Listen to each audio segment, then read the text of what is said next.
We are live.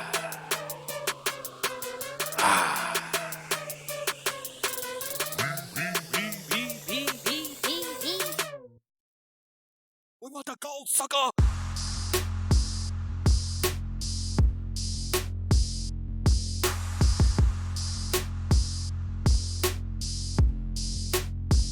We want the gold, sucker.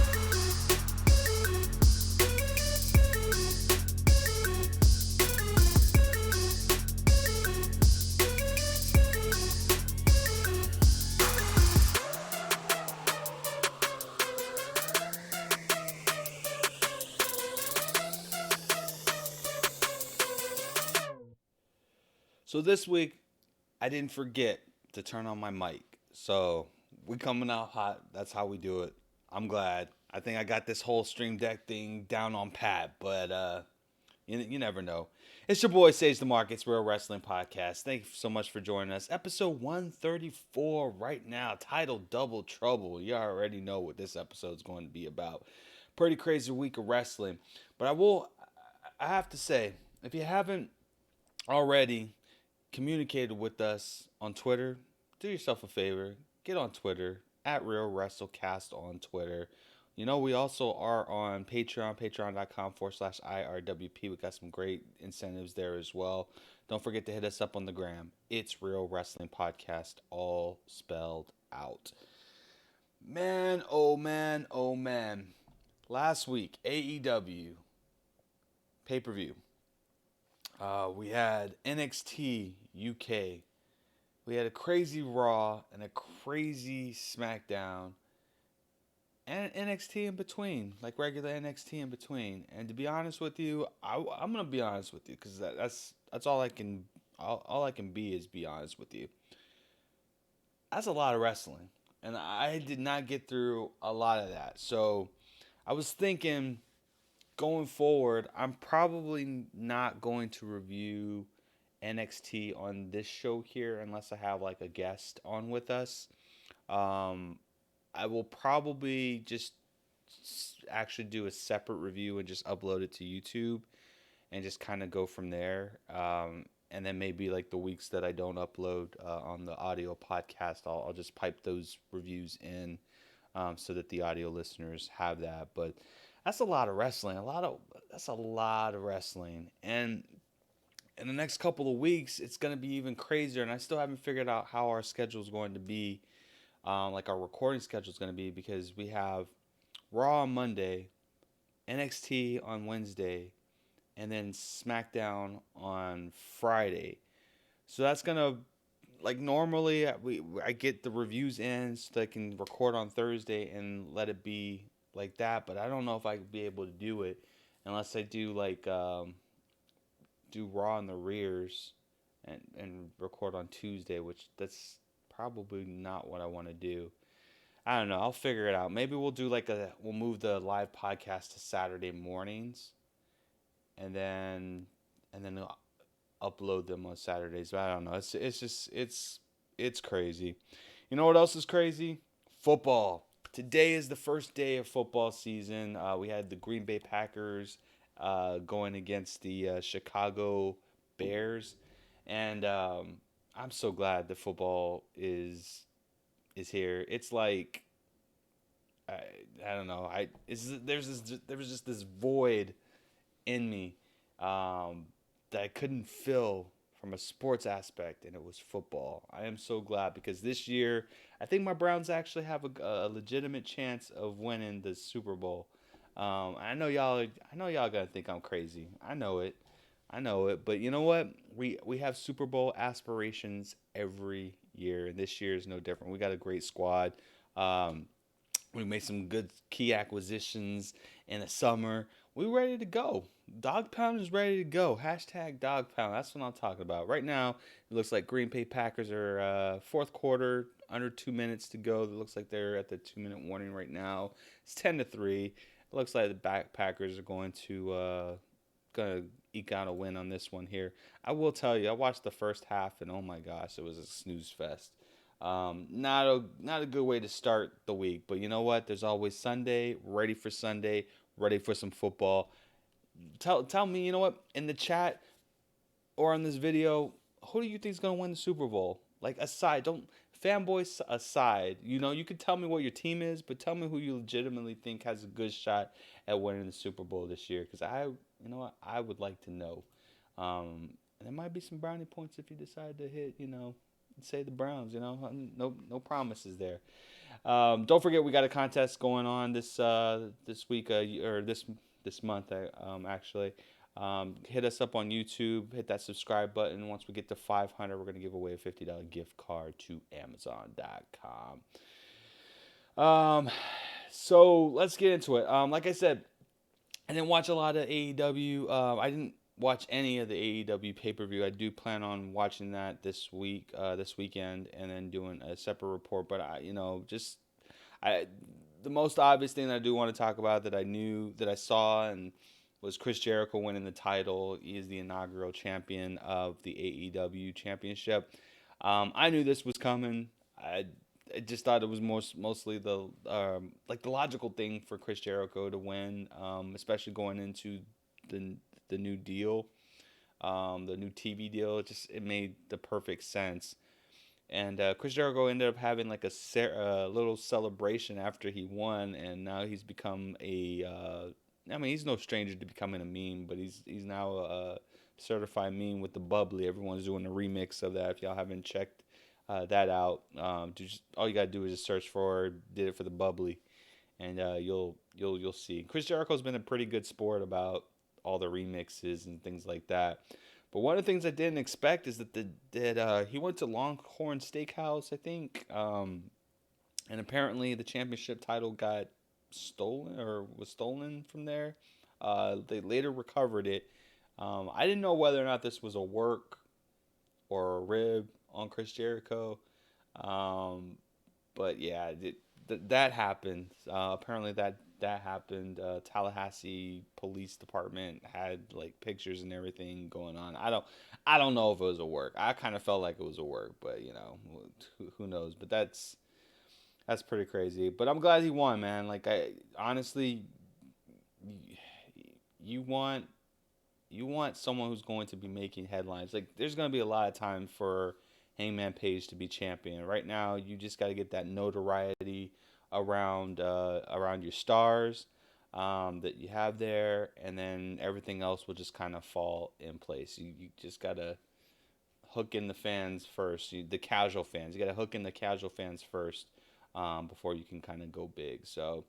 But kudos, congratulations to Chris Jericho and everyone that was involved in AEW. I definitely am going to do it justice, both that and NXT this weekend, so that way we have a legitimate review, a legitimate and honest review on that. So I did see a clip though of oh, what's his name, Luchasaurus, and that dude just impresses me. I got to do a segment on him, like I did Orange Cassidy, but that dude just continuously impresses me, just with what he can do as a big man, but as a like a luchador at the same time. Like, dude's like, it dude reminds me of how Chris Jericho was back in the WCW when he was competing in the cruiserweight division. Just how agile and the moves that he can do, and he kind of he feels like he belongs there, man. I like that. I like that aspect of it. And of course, you got those people hating on Marco Stunt, but you know what, dude's doing his own thing, uh, and he's getting paid doing it. So kudos to Marco Stunt as well on there. So that's enough AEW for right now. I'm definitely gonna get into a little bit more this weekend. But Raw, man, oh man. Where to start with Raw? The Universal title. I'm not a big fan of what's going on with the Universal title right now. I am intrigued of where it seems to be going. But Braun Strowman and Seth Rollins are doing their own thing. They're going to be pulling double duty at Clash of Champions. They had a contract signing at the top of the hour. And AJ Styles just out of nowhere just kind of, comes out and says that, like this is a farce. That and I like this, man. I love AJ. You know, I'm a big AJ mark, and I love the fact that he just said, "What you gotta do to get a title shot around here? Just look at the title, and then you get an automatic shot." That's a joke. I like that because I was thinking the same exact thing. Like, yo, you got the King of the Ring tournament going on right now.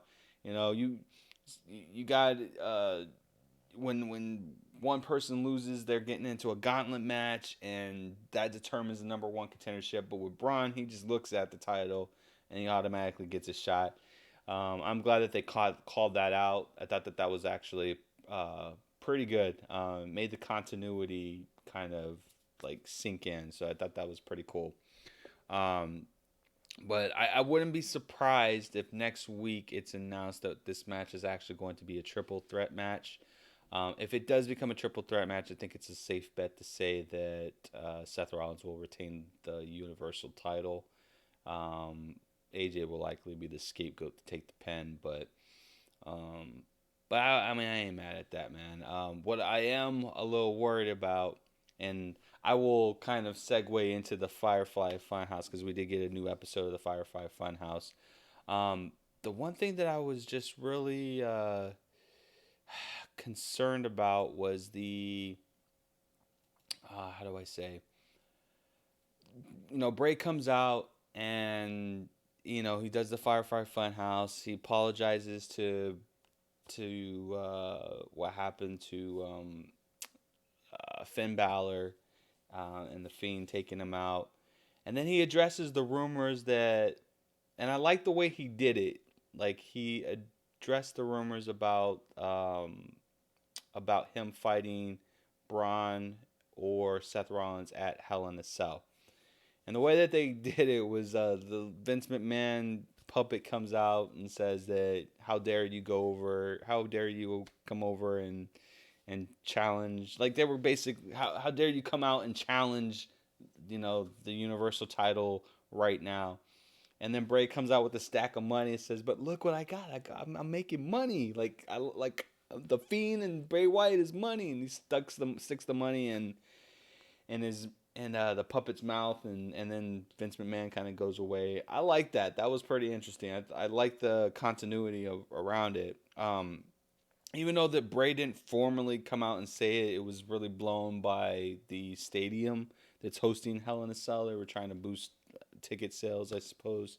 Um, but I like the fact that they addressed it. So that continuity piece is like they really are paying attention on what's outside of the ring and bringing it inside the ring. And you know, for us smarks, we it gives us a little, you know, aha, like yes, you addressed it kind of thing, and I like that. I respect that a lot. And I'm okay. I'm still okay with Bray Wyatt. I think that I still think it's too soon for him to go after the title. I think Helen in a Cell is next month. I don't like it. Like I don't like it. Like I feel like you give him the belt if you give him the belt now, he's got to carry that belt until Mania, and we have to see more of him. And I don't know if that's the right move right now. Um, but we'll see. I've been enjoying what they've been doing with Bray, with Bray's character. It seems like they are protecting him. I think at this point we just have to be okay. Just have to just say we have to trust that they won't mess up Bray Wyatt.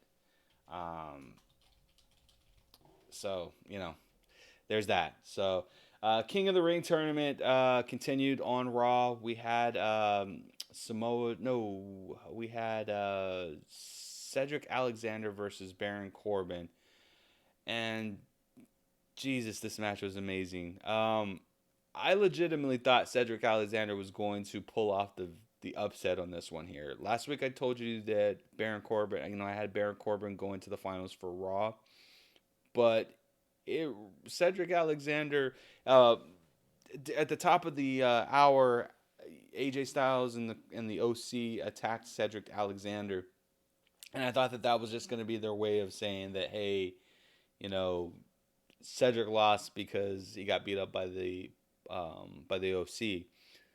But that didn't even play a factor in that entire match at all. And kudos, man. I like that. Like again, it was something completely different.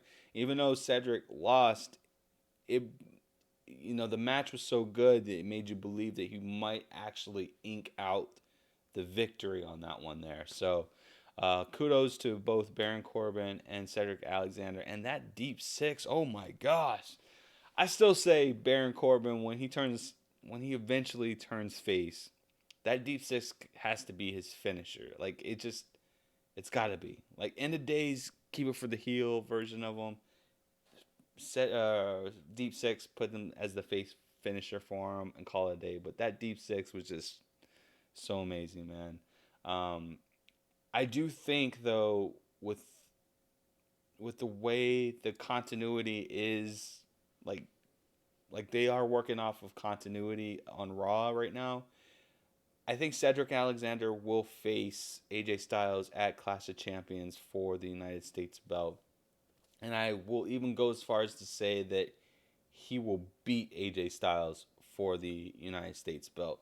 So that way AJ can be in line for the U.S. title, at least in the hunt for the U.S. or not the U.S. title, but the Universal title. I think that's kind of where you're going to have to position him.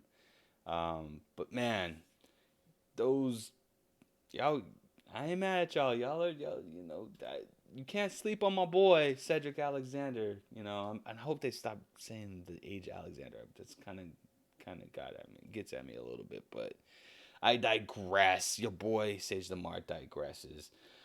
The show. Let's talk about the elephant in the room. Apparently the main event was going to be a showcase of the women. So the women were going to close out the show. And when I heard this, I was like thinking, well, that's kind of odd. Not in a bad way, because anytime the women can close the show, I'm all for it. I was thinking like something's got to happen. Like the women are going to close the show and they're making this big spectacle about it being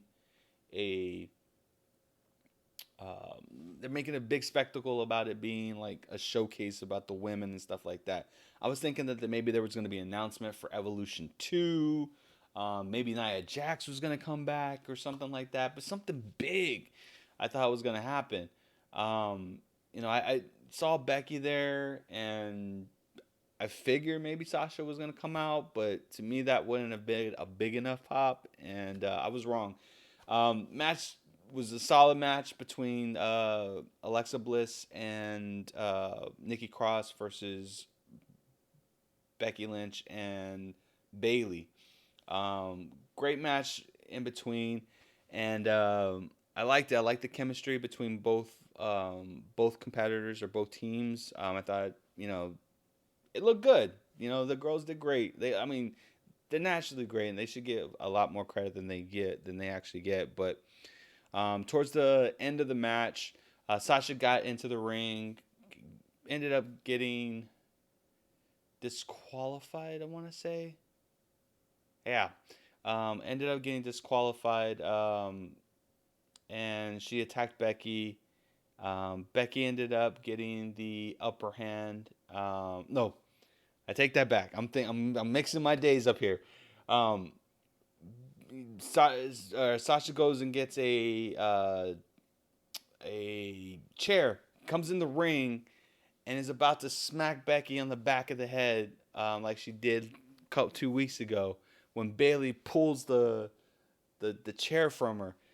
And I'm thinking to myself, like I'm thinking to myself, like is Bayley gonna hit Sasha? Well, like what's going on?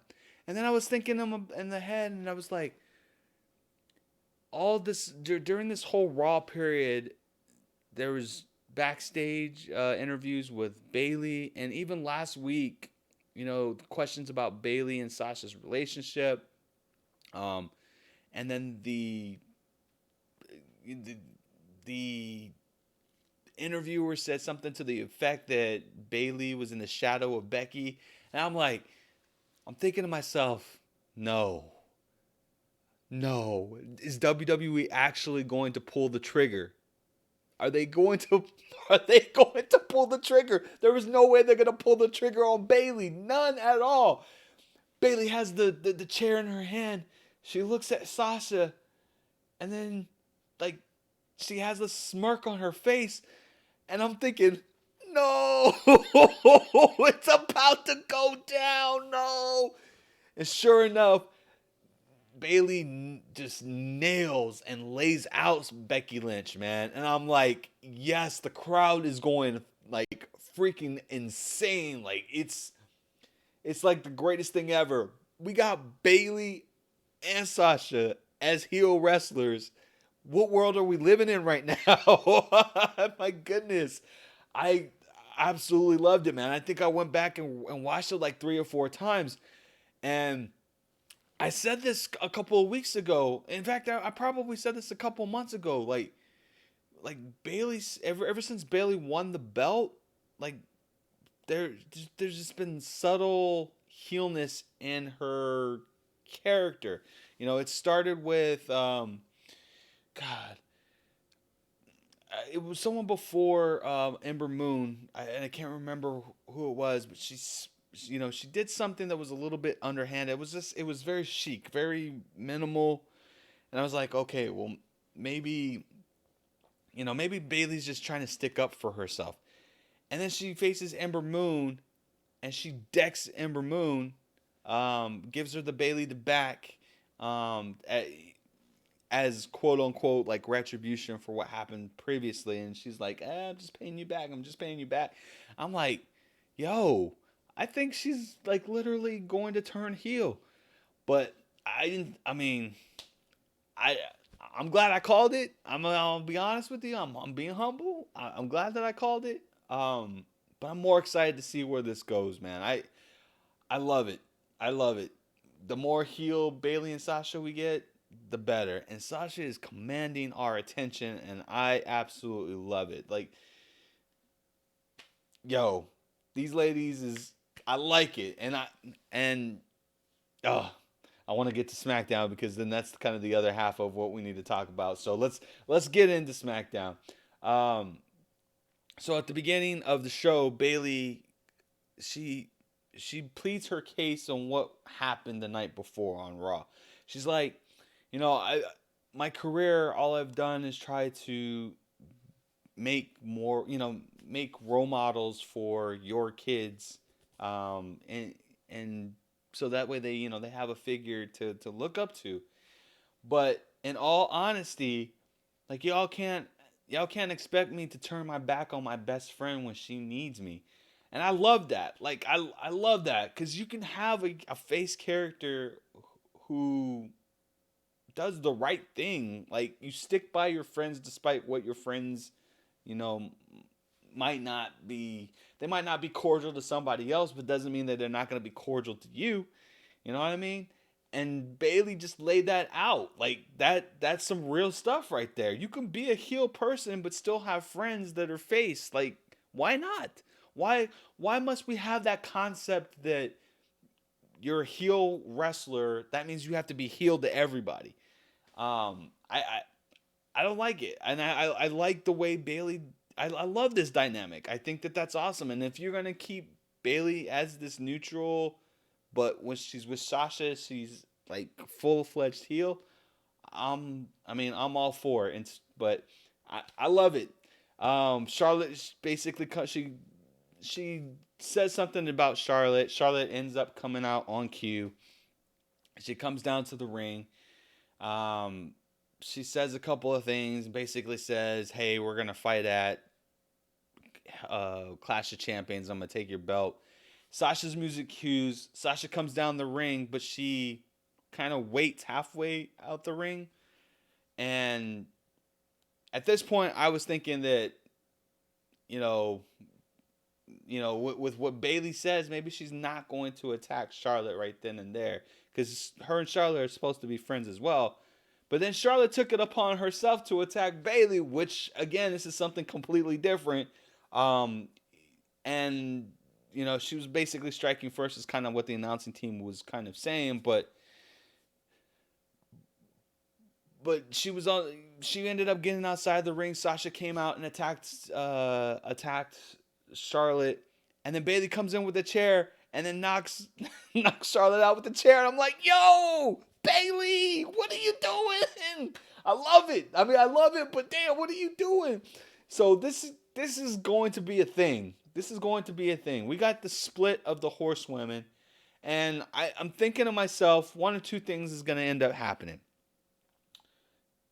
Sasha and Bayley are going to end up having both belts, and I'm thinking that maybe by Survivor Series, their feud boils over, and maybe we get a heel horsewomen versus a heel MMA horsewomen, or face women. But I don't know how you're going to do that because half of the MMA horsewomen are heels in itself. I don't think they can really play face roles, but I don't know. Well, we'll see. There's a lot of stuff that could be going on with this one here, but needless to say, I am definitely excited with the way that they're doing it. They're listening to us. We've been clamoring about Sasha and Bayley going heel. It was a necessity for their characters. Sasha plays a way better heel than she does a face, and Bayley, we need a switch on Bayley. I think the days of having a pure baby face, aside from like Daniel Bryan, I think is completely over. Like it's not believable any longer. So why not have Bayley turn heel? Yeah, the merch might suffer just a little bit, but man, it makes for so much more. It makes for a better and more intriguing storyline for your characters as well, and I absolutely love it. Um, One thing I am worried about though is uh, they've kind of rumored, and I think it might even be announced now, that they're going to be doing a draft. And I don't really understand why you're going to do a draft when the wild card rules doesn't even apply any longer, and everyone goes onto whatever brand that they need to. Like, is there really a need for a draft? I think that the draft may just be like a smokescreen, and maybe we're gonna get something completely different than the draft. Maybe it's just tune in kind of thing. I don't. The draft just doesn't make any sense anymore, in my opinion. But we'll definitely see how that goes. Um, Excuse me, King of the Ring. So we did have a King of the Ring qualifying match. Um, it was actually Chad Gable versus Andrade Cien Almas. Now I had Cien Almas going to the finals on this one, and it didn't happen. That match was amazing, like from beginning to end. I could watch those two go. I love the fact that they spotlighted Chad Gable. I think he's such a great talent inside the ring. He's got all the charisma if you let him. Right now they're kind of positioning him to be like a pure baby face, but the match was amazing. A lot of some false finishes here and there. But he ends up inking out the victory. Roll up, you know, but the roll up is the new super kick. I'm just saying. He ends up getting the roll up for the victory. Surprise win. I don't think anyone saw Chad Gable go into the finals on the SmackDown side of the house. So I he fights Elias next week. I can't foresee him losing against Elias. So I'm going to call it right now. I think we are going to get Chad Gable versus Ricochet. As crazy as that sounds, I'm thinking like of the matchups here. Would you rather have Baron Corbin versus Chad Gable, Baron Corbin versus Elias, Ricochet versus Elias or Ricochet versus Chad Gable. I think they're like by the way that these matches have been, um, I don't think Samoa Joe's gonna win. Like I don't. I, I I want him to. It wouldn't be nice for it to be to be King Samoa, but I I I I think they're trying to give us a competitive match and not a gimmick match. So I am going to call it today. We are going to get Ricochet versus Chad Gable for the King of the Ring finals at Clash of the Champions. And we might get, I mean, either way, I like King Ricochet. I like King Gable as well. That, we'll see. We'll definitely see. But gosh, this King of the Ring tournament, I absolutely love it. If they could do this going forward for the next couple of years, I think you can continue to do an annual King of the Ring tournament as long as you keep it in this particular format. If you do it like the previous ones where it was done in one Monday Night Raw, nah, it's not gonna work out. Um, Boston Hook Connection back. Oh my gosh, I'm still flaring out that, man. It's still good stuff. Um, but we'll see. Clash of the Champions. Next week is the go home show. We got all the predictions. We're ready to go. Before we do that, Daniel Bryan and Roman Reigns. This has been one of the surprise storylines that I've really enjoyed. And the reason why I've enjoyed is one, it's Roman Reigns away from the title. But two, anything Daniel Bryan touches is gold. Like, it's straight up gold. Um, I it's weird because Rowan is now coming out saying that, hey, there's no strings on me. Y'all can't, no one controls me anymore. He's laying out both um, Roman Reigns and Daniel Bryan, and we are gonna get Rowan and the big dog at Clash of Champions, which is kind of weird considering that Clash of Champions is supposed to be, champion versus champion kind of thing, or all title matches kind of thing. So I think that's kind of odd. Notwithstanding, this is probably going to be a pre-show match, which I'm completely okay with it being a pre-show match. I will say though, could we have Rowan back into the Wyatt family, but as a character in the Firefly Funhouse? Could he be Mercy, the Buzzard? I don't know. I'm just speculating. Just speculating. It would be kind of interesting if we get that, but we'll see. But next week's gonna be a good week. I can't wait. It's gonna be a good go home show. Raw, SmackDown has been impressing me for the last 3 weeks with what they're doing, and I say just keep up the good work, guys. Like keep up the good work. I know that there were some departures from a creative standpoint. I'm hoping things are getting better. Let whatever the formula is that's been going on between the two shows, keep at it. Keep Sasha, keep Bayley heels because that's what we need. That's what I'm talking about. Oh man, wrestling. I love it. I will say, uh, just a little bit of gaming news. I found out that Akumi Nakamura. If you guys don't know Akumi Nakamura, she's one of the creative directors for a game called Ghostwire Tokyo. It was displayed at E3, which I absolutely loved it. Essentially, people were going missing, like out of thin air, and you're kind of just trying to solve the mystery. I believe it was like you were kind of solving the mystery of what was going on. This was a Bethesda game, and the independent developer, was Tango Gameworks. Um, but Ikumi Nakamura actually is leaving that team. The game's not finished yet, and it caught a lot of people by surprise. One, I hope someone picks Akumi Nakamura up. She's fantastic. She's got great vision, very high spirited. I'm gonna say it now. Final Fantasy 14 team, y'all want your new expansion. Akumi Nakamura is the visionary behind that. Just letting you know, y'all partner with her. Y'all make a good expansion. Let's go. Um, but yeah, apparently, I mean, there was a. I heard that it's just a rumor, but I heard there was some creative differences about adding some like microtransactions inside of the Ghostwire game, which I am not a fan of. I don't like microtransactions in the game. I feel like it devalues the game itself. Some games you can kind of get away with it, like first person shooter games.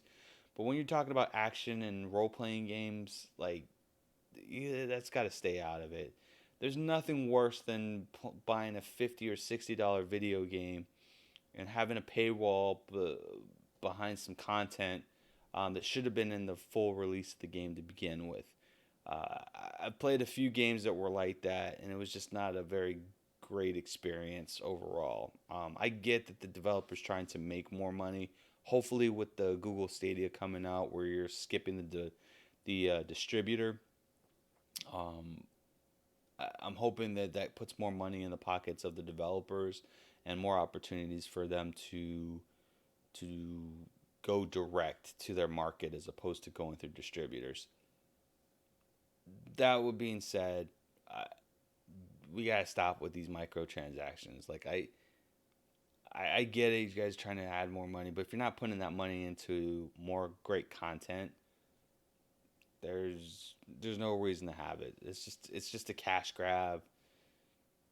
Stop it. Just stop it. So that's all I gotta say about that, guys. I appreciate y'all coming into our stream, listening to our audio podcast. Do me a favor. Do me a favor. Whatever platform you're listening on this, please be sure to share it out to your friends, family.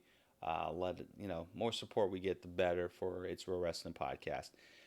If all you listen to us is on a podcast, on a podcatcher, iTunes, Stitcher, Spotify, make sure that you hit us up on either Twitter or Instagram. Twitter at Real WrestleCast. Let us know that you're alive, what you like, what you don't like. Are my opinions out of the norm, like crazy talk? Set me straight at Real WrestleCast on Twitter, or It's Real Wrestling Podcast, all spelled out on the gram, Instagram. Support your boys at patreon.com/IRWP. We've got some great content there, some behind the scenes.